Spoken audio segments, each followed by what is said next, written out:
If you are new to the channel, please like, subscribe, share, do your thing. Um, I'm going to do a live episode today that's going to be on the evolution of gun laws because, as most of us that are firearms owners have noticed in the past few years, we have gained significant amount of traction via the Supreme Court, the Ninth Circuit Court, and federally. It seems to be that a lot of things are going in gun owners' favors and not so much for the gun control advocates, but there's a lot to unpack there.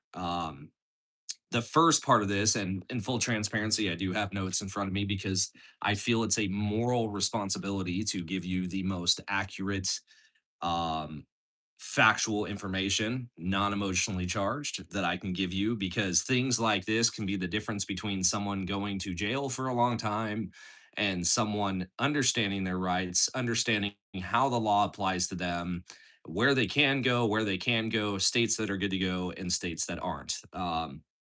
So, the first thing that I'm going to start with, which is pretty much the most important part of the entire thing here. The most important part of this entire discussion is the Second Amendment itself. Okay. The Second Amendment states a well regulated militia being necessary to the security of a free state, the right of the people to keep and bear arms shall not be infringed. Okay. Now, to clarify something, this amendment is broken into two different clauses. Okay. There is the prefatory or the purpose clause, a well regulated militia being necessary to the security of a free state. Immediately after that, there's what's called the operator clause or the command clause, and that states the right of the people to keep and bear arms. It's very, very important to note that no other amendments in the Bill of Rights is done this way. There's no other amendment that outlines the purpose and the reason and the command and justification behind it. Okay. So the question in all of this really comes down to is, does the militia side of it limit your right, or does it merely announce a reason for it? Okay. A lot of the things that we've seen come out of Miller, Heller, and Bruin has taken the stance that the militia standpoint of this, okay, and coming back to it, a well-regulated militia being necessary to the security of a free state. Now let's think about that, why the founding fathers would find that important, okay? This was a constitution drafted after war for independence. And in the redcoat days, as we've seen in every single movie and every single document, the redcoats would show up and they would enact force and violence against the people to keep them back into the box. Okay. So the founding fathers understood the necessity as a sovereign nation, independent, one land, indivisible, with liberty and justice for all, that we had the right to bear arms to keep our nation safe and free. Now, the problem with this has been the interpretation of militia. And this comes down to a few things. It comes down to the National Guard and what the United States government determines a militia can and cannot be. Now, a lot of states preemptively have enacted laws against free citizens enacting these militias. Okay. And in Arizona, we are not unfamiliar with militias. Okay. Between the AZ Border Recon, Copper State Militia, Arizona Border Brothers, a lot of these militias that have started, individuals never served a day in the military, never served a day as law enforcement. They want to go patrol the border because they think they can do it better than ICE. Now, whether or not you stand on that line politically is up to you to defend and debate. But the construct comes down to, back in the founding fathers' time, a militia was normally no more than a township. Okay. It wasn't a National Guard where you had to enlist into the United States Army, go through basic training, go through AIT, go through all these testings. It was as simple as you're a member of your community. and you swear an oath to protect and defend that community. So the problem has been in the interpretation. Now, for the past 70 years, okay, nothing's been challenged, nothing's been changed, nothing has been done regarding the interpretation of this. Okay. So let's bring down the militia and the right to bear arms to the individual. Okay. And as I stated before, I have taken a bunch of notes here to prepare to you factual evidence. I'm going to present both sides. Okay. The anti gunner and the not so anti gunner. Um, the people means individuals. Okay. The right of the people. What does that mean? Well, when you're talking about a document that governs the entire land, the people is you, the individual, specifically the American, right? And I want to be clear about that statement because it's going to come up later when it comes to who can lawfully possess a firearm in the United States and who can buy one. So when the founding fathers drafted the Constitution, they put in the right of the people to keep and bear arms. Now, that terminology, okay, it appears in the First Amendment, the Fourth Amendment, it appears pretty much everywhere where it gives you the individual right. Okay, so it doesn't say in the First Amendment that an American citizen has the right to go protest the government and voice their grievances. It says the right of the people. Okay. And that's because it does not singularly blanket to one individual. It outlines the whole population of American citizens. Okay. Um, a prefatory clause being a purpose clause does not shrink the command clause because a purpose clause just outlines why we're doing it and the command clause gives the directive. Okay, so back to it, the purpose side, a well-regulated militia being necessary to the security of a free state.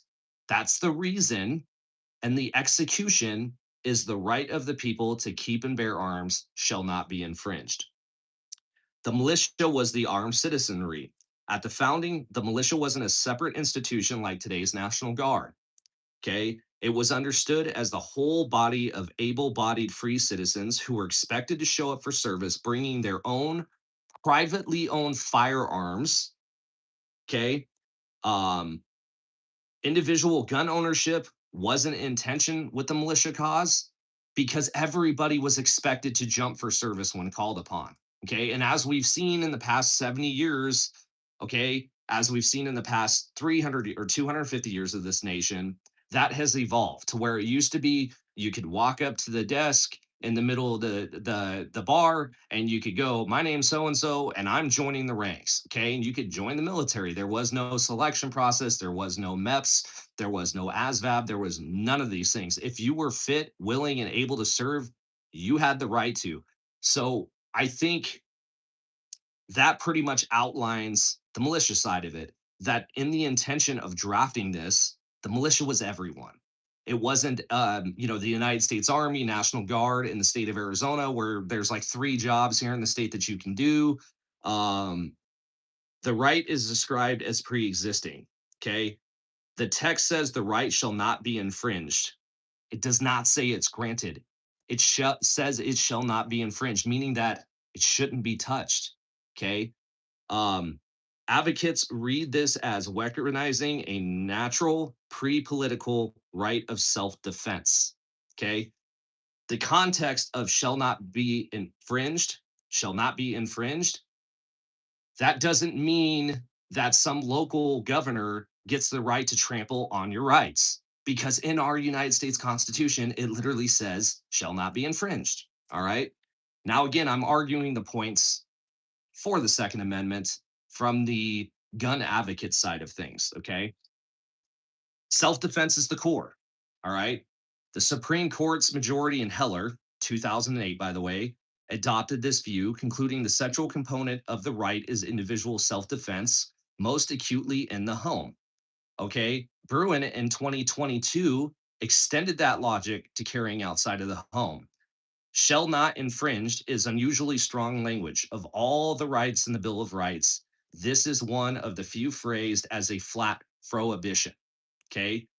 Advocates argue that language signals the founders meant the right to be robustly protected against government encroachment including as a structural check against tyranny, a armed populace as the ultimate backstop on government overreach. Okay.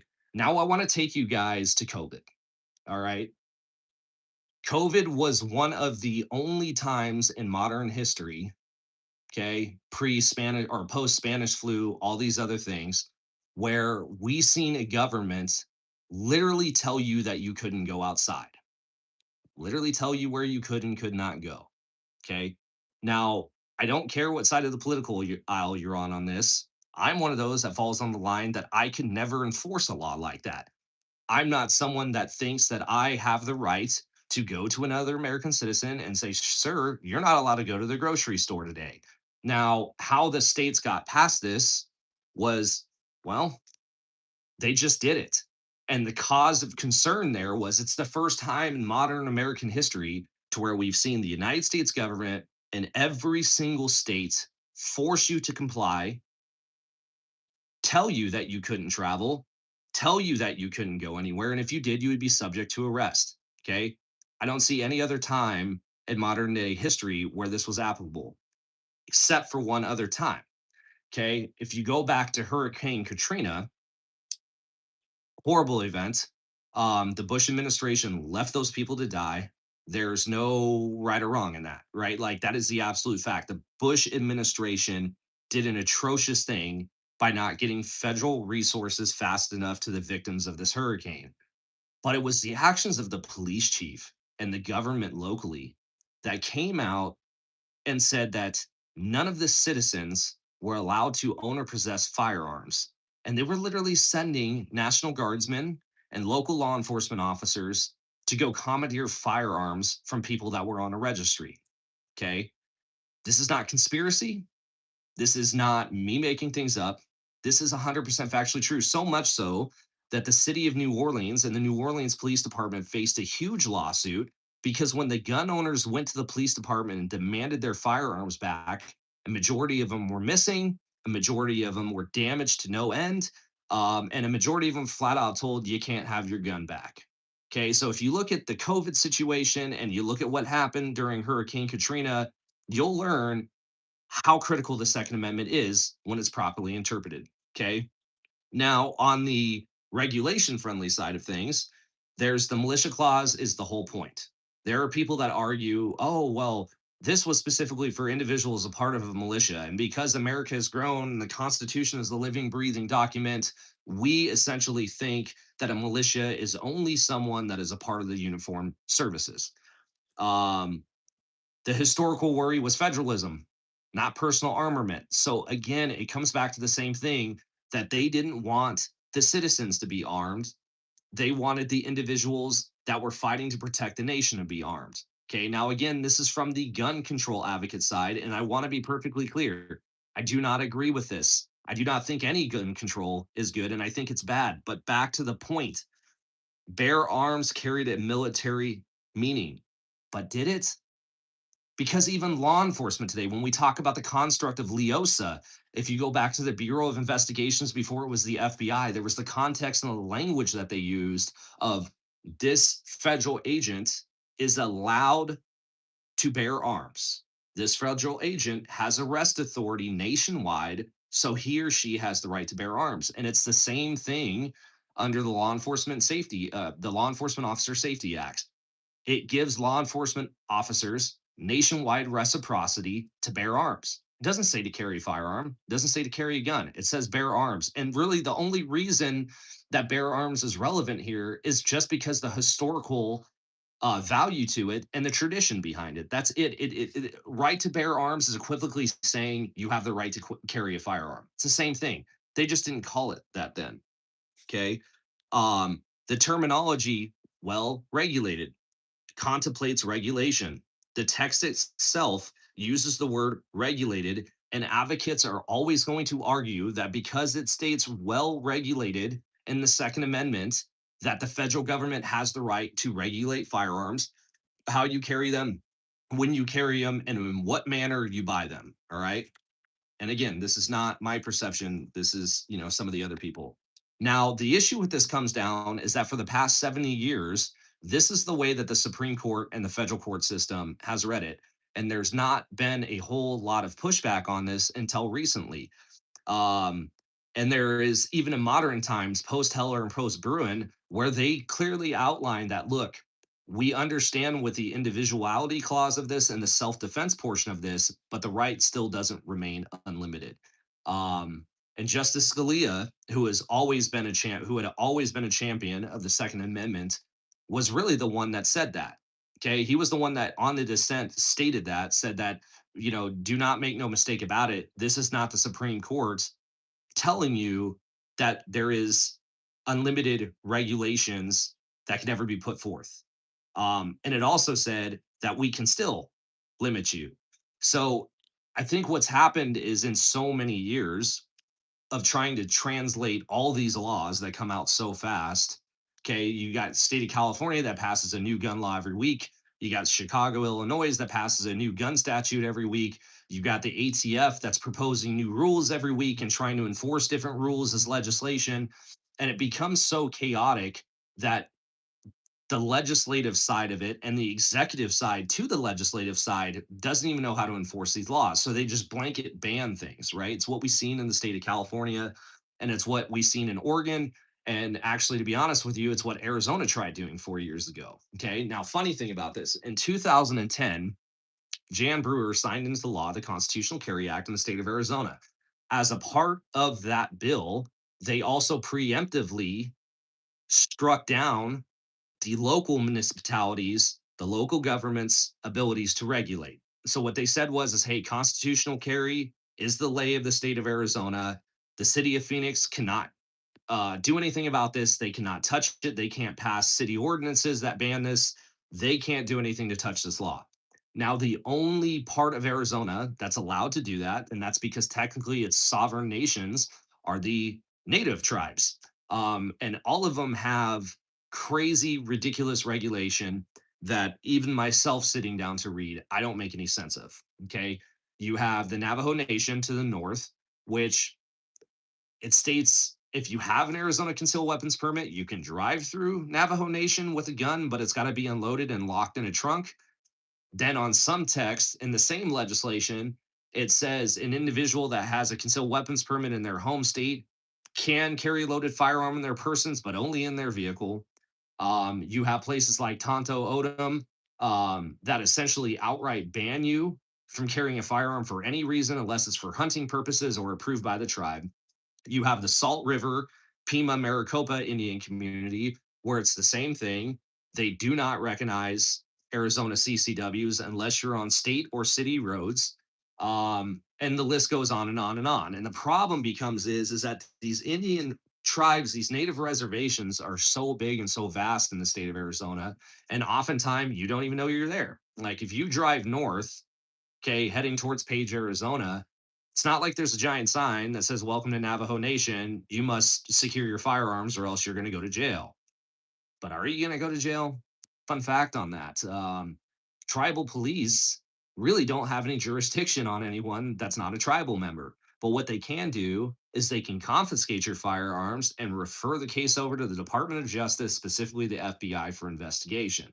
So this puts a whole bunch of problems, including civil rights, at the forefront. Okay.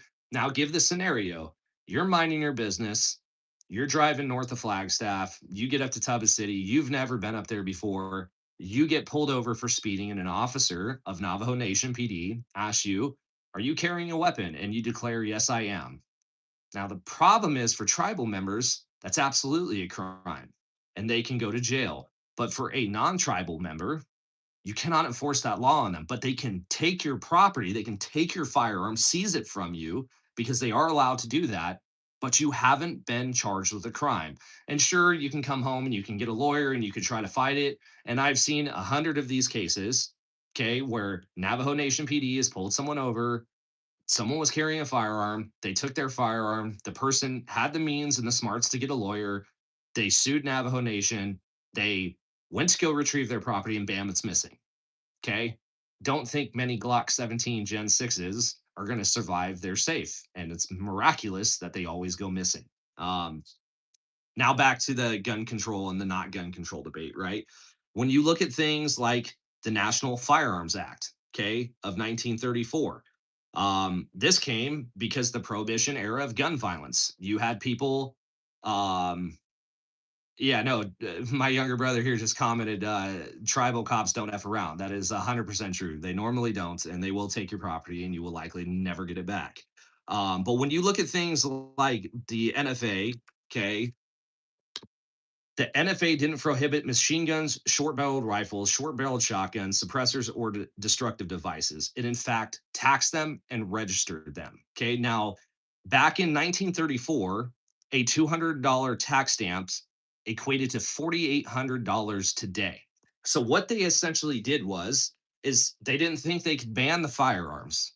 Okay. They didn't think that they could prohibit your right to own them, but they put a tax so high on it that the average person couldn't afford it. And I think Americans, we have seen that time and time again, where the government can't outright ban something. So they tax it into oblivion. So a majority of the population simply cannot afford it. Okay. Now, recently, April of 2025, suppressors, SBRs, short-barreled shotguns, all other weapons in the category, they removed the tax stamp and they said the tax stamp is essentially free now. All you have to do is the Form 1 to get your tax stamp in the mail, and I have many of them. Um, and it's literally a little stamp. It's a tiny little green stamp that's attached to a piece of paper that just says you have paid your dues. You are allowed to own this firearm, and it is registered, and it gives you a registration number so that way, if you're ever stopped by a federal law enforcement officer, because statewide law enforcement can't actually look this up, but a federal law enforcement officer can actually go into the ATF system and validate that your tax stamp is active. But that's only federal law enforcement officers that can, by the way. Okay, so in 1968, we seen the Gun Control Act. Now, this was post JFK, this was post RFK, post Martin Luther King Jr. Okay, so what they did is they built the modern FFL system. They also gave what's called the prohibited possessor category, which was felons, fugitives, unlawful users of a controlled substance, those that are mentally defective. Okay, they also made serial number requirements, and they also ended mail order rifles. Now, prior to 1968, and I'm in my mid 30s, so my grandparents would remember these days. Um, Simply put, you could go to a Sears and Roebuck catalog and you could look up a 30-06 and the rifle magazine. You could be like, hey, I'm going to buy this and have this sent to my house. Not anymore, but we're going to come back to that because there's some proposed rule changes. Okay. So think about this, right? 1967, you're sitting at home, it's Christmas, and your wife goes, oh man, we got dad a Christmas gift today and it came in the mail. And she goes to her mailbox and there's a pistol in the mailbox or there's a rifle sitting in the mail for you. This is the way it used to be until the 1968 Gun Control Act. Okay. Um, Now, the biggest thing to this is going to be anytime that America sees a violent event, okay, be it a mass shooting, um, be it really any act of violence that's significant enough to gain the news exposure, there's always lawmakers that hitch onto that and they basically say, we're going to find a way to ban guns and legislate this, and we're going to find ways to use this as the big one, right?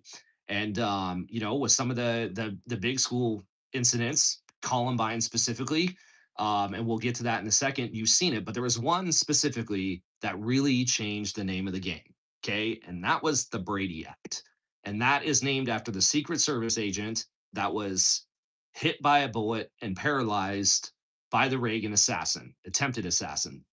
So Brady was a Secret Service agent that was hurt, protecting the president, literally jumped in front of the gun, took the round. President got hit. He got hit real bad. The Secret Service agent got paralyzed.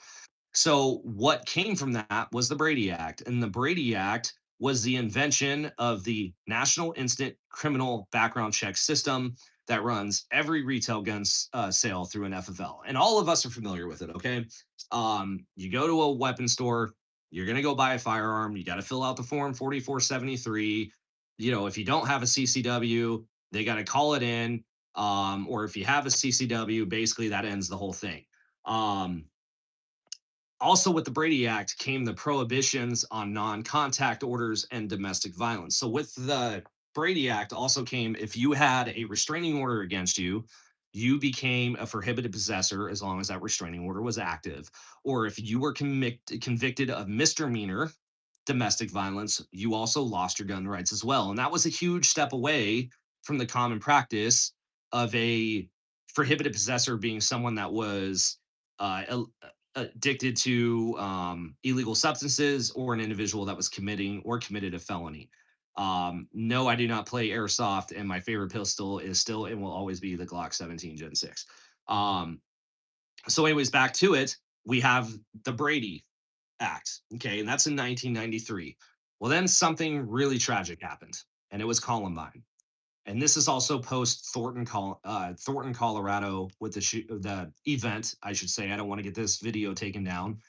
But Columbine was the nail on the hammer, I think, for a lot of people, left side, right side, and everyone in between.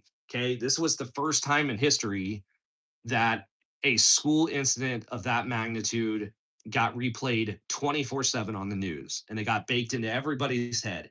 Okay. And I remember as a kid when Columbine happened, okay, it was like parents got rid of everything, no firearms in the house, didn't want them around. They don't want your kids next to the weapons, they don't want your kids near them.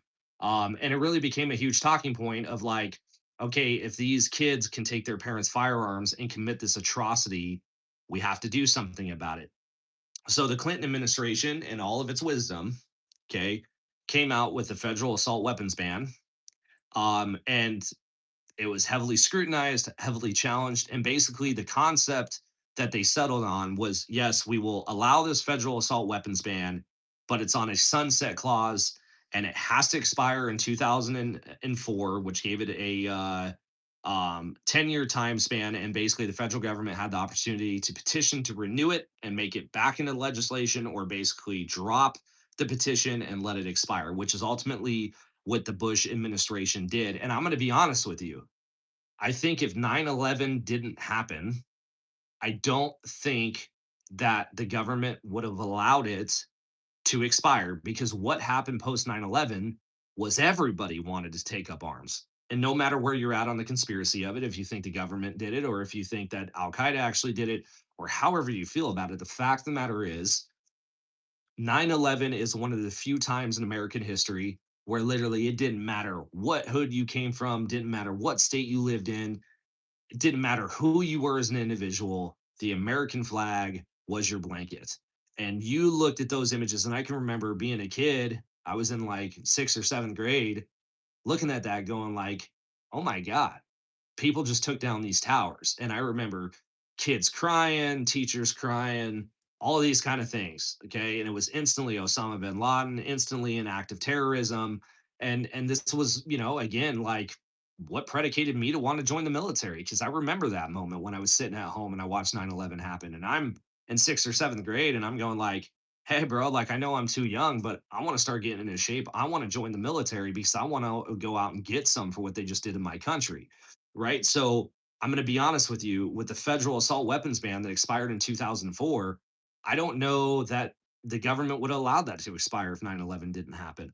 Um, so then we flash forward to 2008, okay, and we look at DC versus Heller. Right now, what they basically did here is this was the first time in history that the Supreme Court squarely held that the Second Amendment protects the individual, you the people, you the individual, and your right to bear arms. Okay. And that is because they literally took the Second Amendment for what it said, the right of the people to bear arms. And they said that people, because we are the federal government, when we say people, we blanket the entire United States. Okay. The Supreme Court is not a court of a state. The Supreme Court is the court of the land. So when they reference people, they mean all citizens. So the Supreme Court held on that 5-4 that yes, absolutely, the people, the individual, have the right to keep and bear arms unconnected from militia service. And it also struck down Washington, D.C.'s complete and total handgun ban. Okay. So prior to this, you could not get a concealed weapons permit in D.C. You could not own a concealed weapon in D.C. You could try to apply, but you had to have these crazy amounts of requirements to get one, and unless you were someone a part of government, and even then, you weren't getting one. Okay, so they ruled on this. The right is for arms in common use by law-abiding citizens for lawful purposes. It does not protect dangerous and unusual weapons.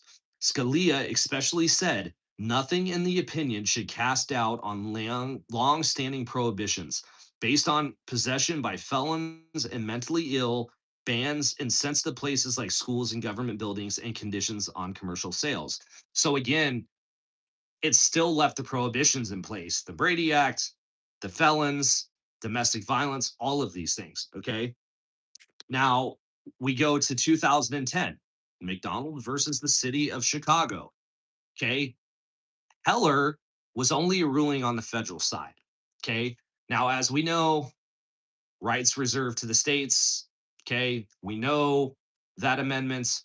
We understand that what the Constitution doesn't outline as a right, the state has the right to dictate. Okay. Heller only bound the federal government, DC, because it's federal turf. Um, McDonald incorporated into the Second Amendment against the states through the 14th Amendment, meaning state and local gun laws now had to answer to it too. Okay. Now, McDonald versus Chicago brought it down to the state level and said, no, the individual. Okay. It's clear based on the Heller decision that the individual is the individual. All right. So then we go to 2016 and we got Kitano versus Massachusetts. Okay. Massachusetts had upheld a stun gun ban, partly on the theory that stun guns didn't exist at the founding. The Supreme Court vacated that, reaffirming that common use protection is not frozen in the 18th century. Now, the problem is what people don't think about that statement. Okay. When we argue legislation to the Supreme Court, they always go back to the historical relevance. Okay. If we go back to the founding days, would this have been banned? But what this case law articulates is that the common use precedents that we use when we say, hey, you can't ban this gun because it's in common use does not have to apply to the 18th century. It can be applied to relevant time. And this is where these Glock bans get really, really tricky. Okay. California has banned them, Illinois has banned them, New York has banned them, Connecticut's banned them, Virginia is trying to, Massachusetts is trying to. These are weapons of common use. And quite simply, the common use doctrine comes down to one thing: 99% of law enforcement officers carry them for service. So, because of that, and because of that alone, I have no doubt that Kitano versus Massachusetts, as soon as these Glock bans hit the Supreme Court, are going to get overruled simply because the case law has always been established. Okay. Now, the big one: New York State Rifle versus Bruin. Okay. It struck New York's May issue carry regime. Okay. New York used to require applicants to show probable cause or proper cause, a special need beyond general self defense. So now, if you guys remember back in the day in California, New York, and all these other states, you had to show a lawful reason why you needed to conceal a weapon. And a majority of it was self defense. A lot of these states had said, well, self defense isn't good enough because what you're doing is you are articulating that you're going to unalive someone. Okay, so they said that self defense can't be probable cause to get a concealed weapon permit or to own a handgun because we don't want to give you permission to unalive someone. Okay, so Bruin dismantled that and said, absolutely not. Okay. The right is plain as clear as day. People have the right to bear arms. They don't need to articulate to their government why. Okay. So this set off a huge number of things, right? Like the good moral cause, all of these things that you had to put up to get a CCW in New York City, California, um, well, a majority of all states, Chicago, Illinois, same thing, where they basically turned around and they said that can no longer be a restriction. You cannot force the people who have a right to bear arms to prove to you why they need it. It's already there. The Constitution outlines it, right? So there's the biggest thing. Now, it also rewrote the test itself. Okay. The test, all right, used to be, does the law reasonably serve an important government interest like public safety? Okay. They rewrote that test and they changed it to, does the law reasonably serve an important government interest like text, history, and tradition? Okay. That's where the historical text doctrine comes into play. All right. When lawsuits are set off in the federal court goes back to the historical value of it. They go back to the historical record. Okay, were people allowed to carry firearms in bars? Were they allowed to carry firearms in schools? Okay, yes they were. No, they weren't. Cool, this is our voting metric. But the biggest thing was also the tradition. Okay, was it traditional for Americans at the foundation of our nation to carry firearms? Absolutely it was. There is plain as day, like there's plain as day evidence that essentially Americans as a whole, they used to go everywhere with their firearms in the early foundation of our nation. They literally went everywhere. They went to go plow the field, they had a rifle with them. The 13-year-old kid and his 12-year-old brothers, they went to go run in the woods, they carried rifles with them because they were likely hunting. Okay, so the tradition of Americans carry firearms is there.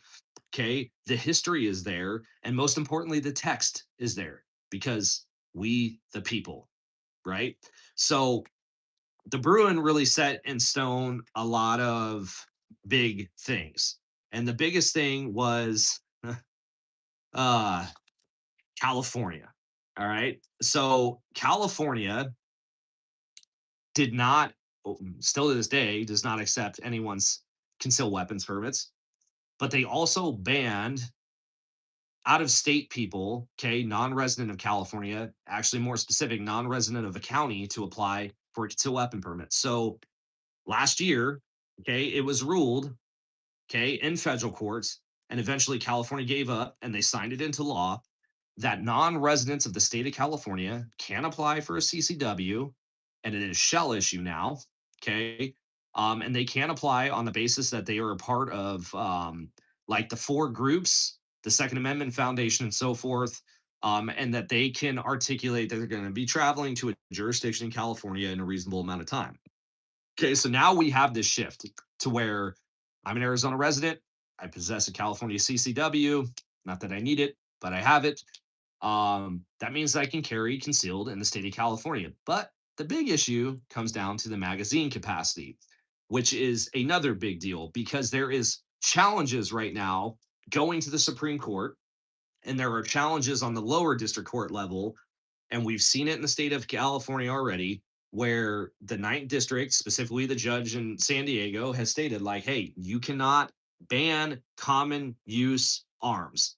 That also includes parts, right? So when we talk about the definition of a firearm, the magazine is a part of a firearm. So by virtue, restricting the capacity is placing a ban on the arms. Okay. So we've seen the magazine capacity in the state of California go up for debate multiple times. And I'm going to be honest with you. I predict within about the next year that we're going to see the Supreme Court rule on that.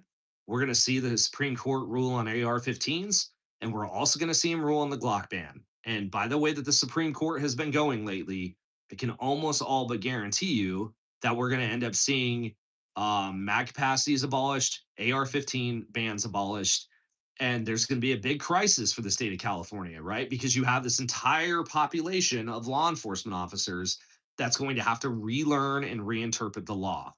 Okay. So there's another part of this that is often missed and not discussed. Okay. And that is the ATF's policy.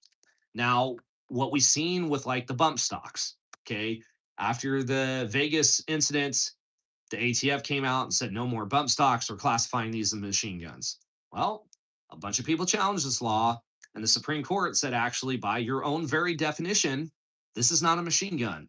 And you are not allowed to make a policy and enforce it as law.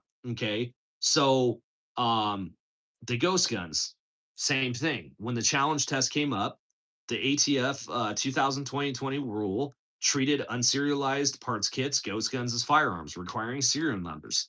Now, the ATF won that because when the Supreme Court looked at the tradition, the historical, and the text, they agreed that that is considered an arm, a firearm.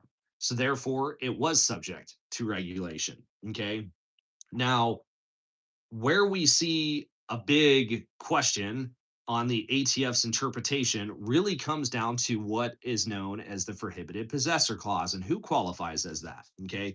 Now, A lot of states have enacted what's called red flag laws. And what those red flag laws are is that if you are mentally unstable, or you are showing signs of distress to cause harm to yourself or cause harm to someone else, law enforcement is allowed to basically come, remove your firearms, and take them from you and put you on a hit list that gets stored in and gets stored in the next system. That by virtue makes you a prohibited possessor until you appeal to the court to get the red flag ban lifted. Okay. Now, this was a policy at first that ATF had proposed, where on the federal level, they wanted to say, hey, we want to give all law enforcement this right. The Supreme Court rejected it, kicked it back down to the states and said, let the states handle it. Right. So, um, the one thing about the prohibited possessor argument here is that the felon side of it. Okay, you have the mental health side. Like just because someone's mentally ill, does that mean that they aren't trustworthy with a gun? If someone smokes marijuana, does that mean that they shouldn't own a firearm? The biggest thing is if someone is a non-violent felon, should they have their rights taken away from them? And this question is a big one because we're going to see a lot of case law based on this here shortly. Already right now, it's already gone to the Supreme Court to where they're talking about this very issue. At what point do you classify someone else a prohibited possessor, and what point do you basically say that hey, like we can't just blanket classify? There's all these different metrics. If the person's mentally ill, do they take a test to prove that they're competent with a firearm? If they got into a fist fight with their wife and the cops showed up, do we take their guns because they might be more likely to commit an act of violence? What do we do with this? And the problem is with gun laws, especially with rules, is that when you give it to 40 people, okay, you give it to the committee at the ATF and you say, hey, digest these policies and procedures and you tell us how you want us to enforce this. The political side of it comes up because it's like, you have your one side of individuals that want an all-out ban, and then you have your one side of individuals that wants an all-out free for all. And then now recently, you have a bunch of people in the middle ground that's like, yeah, well, I really don't want felons to own guns and I don't want drug addicts to own guns, but I want American citizens to have the right to own a gun. Well, how do you decipher that? You decipher it through legislation, through research, okay? And all of these things have to be done. The one thing about the Second Amendment is it's always evolving, it's always changing. There's always some political attack on it. There's always some political explosion where it's like, oh, see this event happened at a mall. Like everybody's got to be able to carry a gun because of times like this. But on the flip side, the gun banners are like, oh, this event happened at a mall, so we got to ban all the guns because of this. And I also think that the gun community itself is not helping. Okay, the one thing that the gun community, and I talked about this on my live last night, needs to get really better at is educating the people that are trying to be a part of it and policing it. Okay. Again, you go to a range, you meet people, they ask you questions, you make statements, or you're the guy that just goes there and keeps to himself and leaves. Either one of those is fine. But the problem is when we talk about what to do to protect it, there's two types of people. There's the tombstone mentality, the tombstone cowboys who are like, I'm never going to give up my weapons with my cold, dead hands. And if the cops ever come to my house to take my gun, there's going to be war. Well, the likelihood is those people are probably not going to war with anyone except for their underwear drawer. Okay. Then you got the other people on the other side that are like, hey, man, I love my rights. I just want to stay in my lane. And neither one of those are doing anything. Right. So, there's a bunch of committees you can be a part of. You know, if you're someone that loves firearms and embraces firearms and you have the means and the longitude to run for office. Okay, make a difference in your community. The one thing that I find fascinating about Arizona is how huge this gun community is here, right? Like even the Democrats here own firearms. Like this is the only place that I've ever been to where you can be sitting down in a bar with someone who's a full-fledged Biden supporter. Oh, I love Biden. Biden. Everything Biden ever did was great. And then goes, but you know what? The one thing I won't tolerate is them touching my guns. It's the craziest thing. And I see that day in and day out here in the state of Arizona, right? And I think that's what makes us unique. But that's why I also think like the people of Arizona need to invest money to fight against the gun control advocates.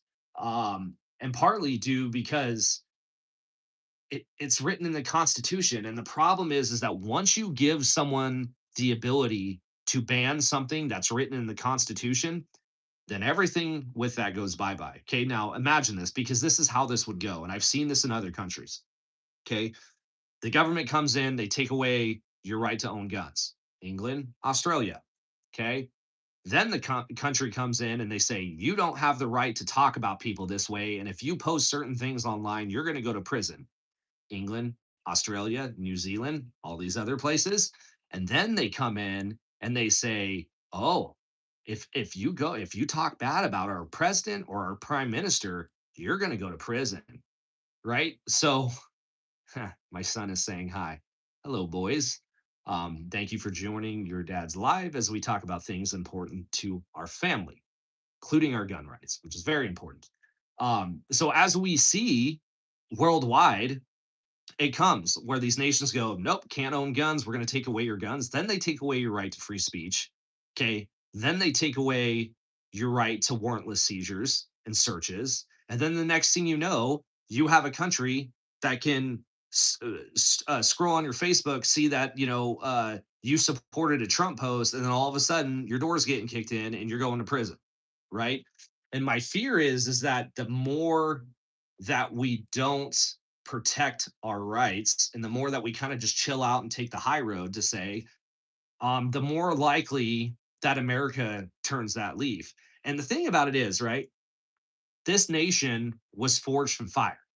Like the shot heard around the world, the Big Bang, all of a sudden it's America's all out there. And we've seen events like this from the Civil War where Americans stood up and said, we're not going to tolerate slavery. We're going to go and fight it and we're going to free people, right? We've seen these events where America has done the right thing for the population because they wanted everyone to be whole. And then we've seen individuals who stand up and they want to overregulate every single point of your life to the point to where you have to rely on the government. And the one thing that's fascinating about this, okay, no matter how you feel about Republicans or how you feel about Ronald Reagan, there's the one thing that he said that everybody knows. The worst words a government employee can say to you is, "Hi, my name is so and so. I am from the United States government and I am here to help."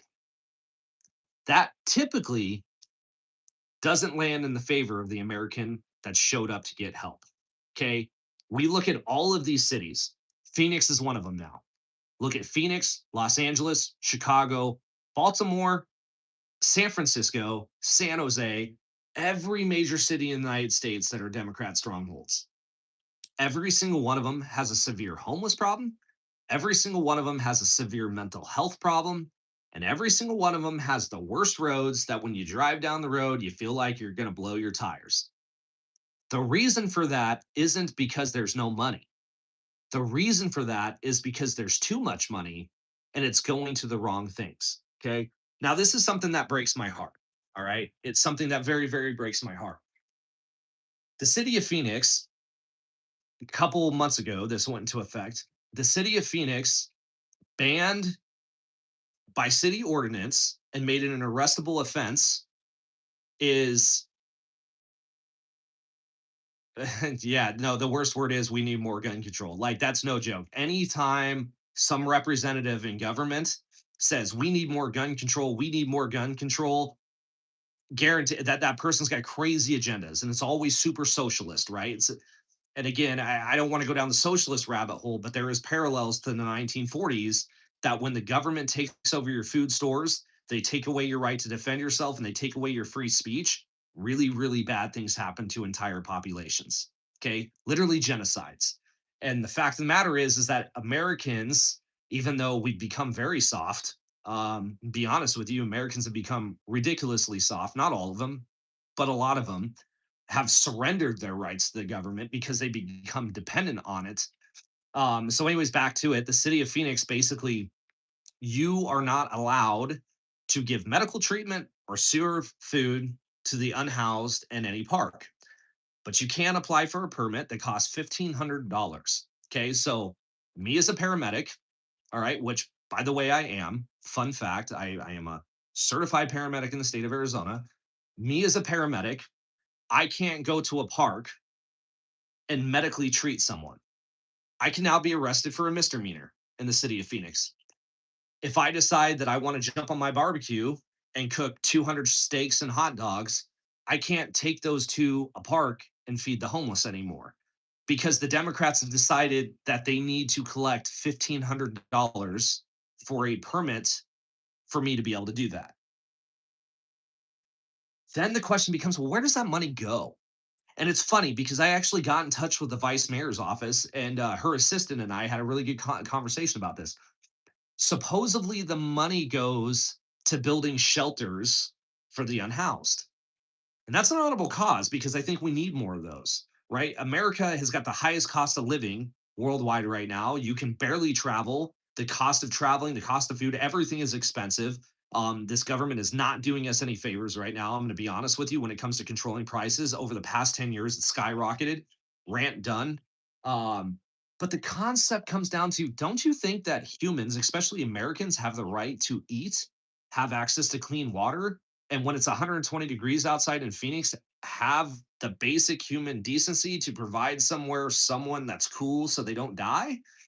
Well, no, the state of Arizona doesn't think so. And that's the travesty of this. Okay. Now, the problem from the law enforcement angle is this: if I go out on a call on someone and there's a 911 call that comes across and it says someone's unstable, someone's talking to themselves, law enforcement's going to show up. They're going to run the name. There's probably going to be a warrant. That individual is going to go to jail. So, what we have done by facto is we've turned the county jails and the prison system into mental health institutions. And these individuals who are unhoused and mentally ill, they don't have criminal intentions. Sometimes they do, sometimes they don't. But let's say that they don't. Let's say that this is a kid like myself that came from the foster care system. Now, understand, I joined the military at the age of 17 because I recognized at 17 years old that I was not going to have a future because I was a foster kid, no one from Montana who had a sister who wasn't going anywhere either. And it was because we didn't have help, we didn't have support, we didn't have means. We grew up ranching and cowboying, and that's the only thing that we knew. So essentially, we turn 18 years old, we get spit into the world, and we go get a job and we go walk around the Kmart all day trying to do what we do best. I joined the military to escape. Now, an individual who's mentally ill doesn't have that. Okay. An individual who was raised in violence around drugs, who is now a drug addict, doesn't have that right either. Okay. So I'll give you a scenario and bear with me. And I know this live is long, and thank you to the people that are commenting on this. Um, and this breaks my heart. An 18-year-old kid, all right, in the state of Arizona, you are no longer a part of the foster care system. You can no longer be in your group home. If you're in the juvenile detention facility, you're essentially released that day. It's like midnight 01, the day you turn 18. They literally roll you up, they open the door, and they say, get out. Okay. So that 18-year-old has no life experience because he's been in the foster care system. He's been to juvenile hall, Mesa Southeast facility in Durango multiple times. And he's a four-time convicted felon because he was stealing cars and he was stealing food. Okay. Or he was doing drugs or he's committing violence. Let's just say any of those things are possible. All right. That youth offender now has a criminal jacket with felonies, meaning he can't join the military, cannot get a decent job because in Arizona, from 18 to 26, your juvenile record pops as public record. Okay. No shit. You cannot become a cop. You cannot work at the jails. You cannot work for any government agency that does a 5 year criminal history check. Okay. So that individual is out there on the street. And he doesn't know what to do. He goes to Circle K and he applies for a job and he gets offered a 6 hour a day job for 15 bucks an hour. Now do the math. That's not enough to afford a studio apartment in Phoenix that's going for $1,300 a month now. Okay. He can't purchase a car because that car has an 8.6 APR and now the payment's 800 bucks a month. Sure, he can ride the bus system, but unfortunately, there's no bus that directly links him to where he's going to go. So that individual decides that he has nothing left to live for, and he goes and he commits a home invasion. And the good guys got to show up and they give him a 12-year bid for armed robbery. Okay. So he goes to prison. He meets with a psychiatrist at ADOC. All right. Well, gets diagnosed with bipolar disorder, schizophrenia, all different kinds of things. Well, that 12 years comes up and that person gets released.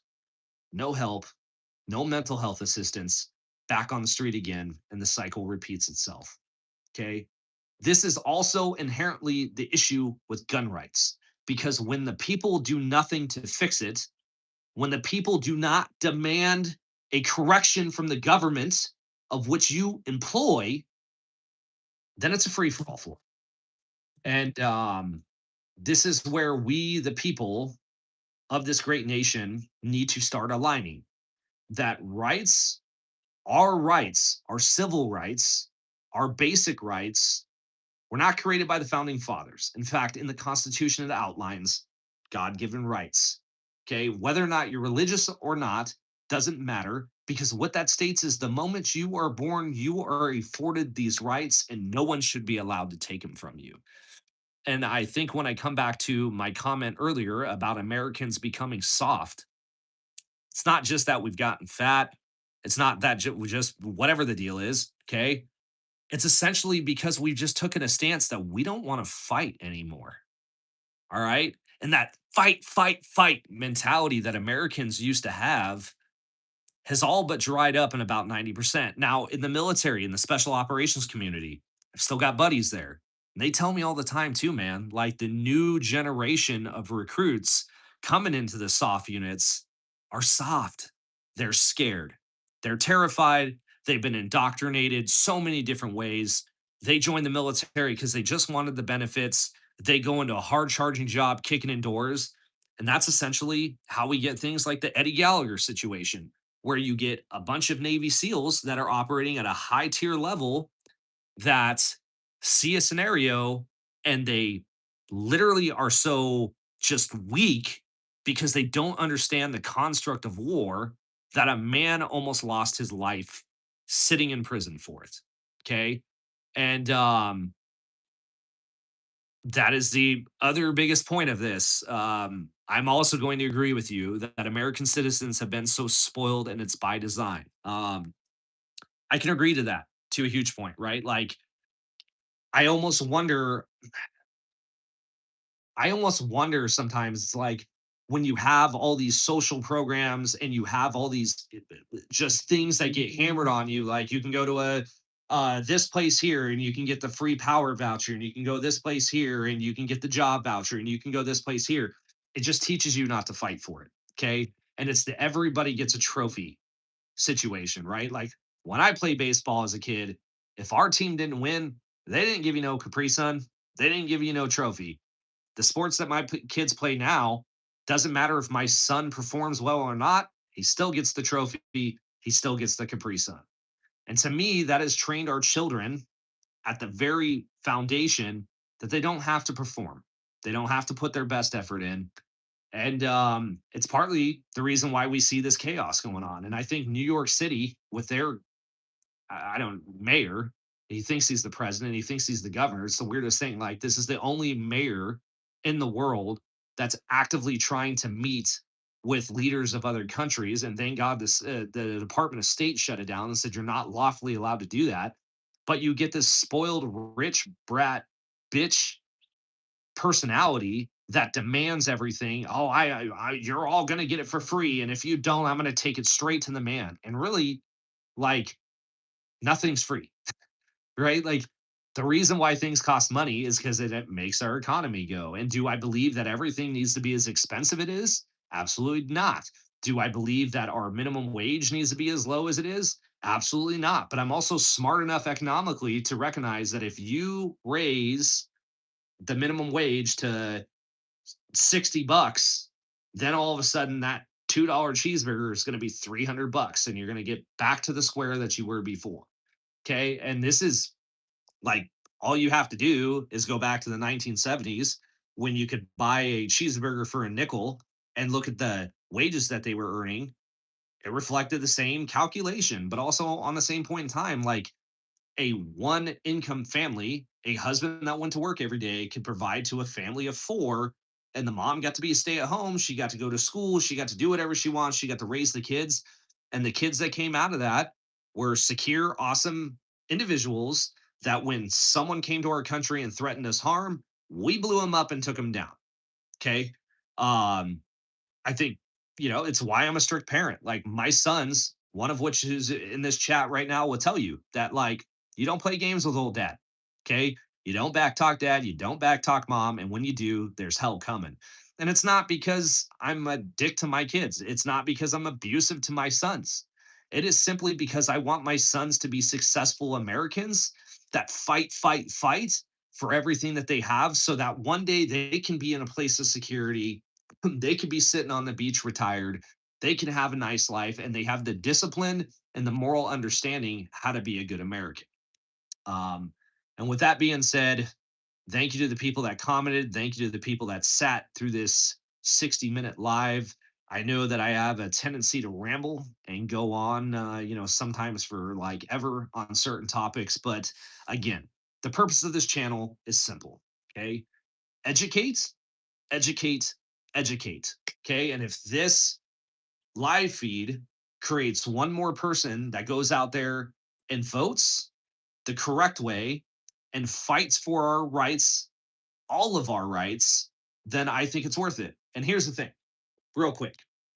Every single time I go to the range or any time that someone asks me about guns, my goal is not to um con them in and do the Jedi trick and the you will buy a gun. That's not my goal. My goal is to get people to understand and appreciate the Second Amendment and why it's important to this nation. Because when you look at Venezuela, you look at Germany, you look at Europe, you look at um, well, really every other nation in the world except for Austria and a few down south, and a couple other countries, they're not free. Okay, there is no nation as free as ours. Okay. We don't get arrested when we post on social media. We don't get arrested when we grieve against our government as long as it's peaceful. Okay. These things don't happen. And typically, when they do happen, the United States government throws an about face and goes, yeah, you're right. Like, we shouldn't have arrested those protesters. We shouldn't have done these things. And there's checks and balances put in place that says, hey, you can peacefully, and again, peacefully, not violent riot loot, but you peacefully can go to your government and say, I don't like this shit, fix it. Okay. And the more amount of people that you get coming with you to those conversations, the more the voted individual becomes scared. Because here's the thing, if you throw a rally, okay, and you are like at the Capitol building here in Phoenix and you're throwing a pro 2A rally and there's 150,000 people there talking about voting people's asses out of office, those people want a job and they're going to listen. Those elected officials are going to come out and talk to you because they're going to go like, hey, I don't want you to vote me out of office. So if I got to bend my anti-gun personality here, I'm going to. And about 5 years ago, here in the state of Arizona, there was a bunch of Democrats that tried passing a law, and it was going to be the most restrictive gun control in the United States, even more restrictive than California and Oregon.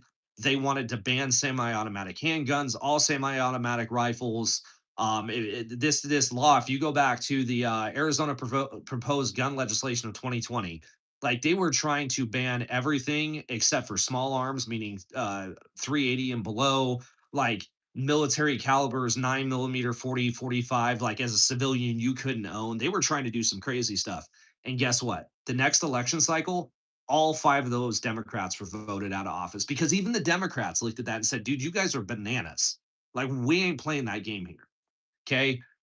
Yeah, most Americans are walking around in La La Land. And they really do. And this is the crazy thing is like nobody thought 9/11 was going to happen until it happened. And literally the fucking CIA and the FBI was warned for months that it was going to happen. And they all sat there and like, yeah, they're not going to do it. Yeah, they tried bombing it, but they ain't going to do it. And then it happened. And then America jumped on its feet, saluted that flag, and went to war. Right, wrong, or indifferent, no matter how you feel on the war, but there was a response that happened, and it was the most unified time in American history to where Americans stood up and said, "We ain't taking that stuff, bro. Like, you're not going to fly planes to our buildings, bro. Like, we're not going to sit here and deal with that." And with that said, like I said, back to it, man. To close this out, if you are a gun owner, spread the word, educate. It doesn't cost me a dime to sit down with you guys for an hour and talk about the laws. It doesn't cost me any time to sit down and learn with you, teach you whatever it is you think it is. As always, like, share, comment, subscribe, tell your friends. If you're at lunch and you're sitting down having a conversation with someone and you want to watch a YouTube, I'm not the best looking person to look at. I don't sound as good as everybody else. But the one thing I can guarantee you is I will never sell you anything except for honesty and your, I will never sell you anything but honesty and literally the tools to awaken yourself to your personal rights as an American. So, with that being said, everybody, thank you for joining me. Have a good night.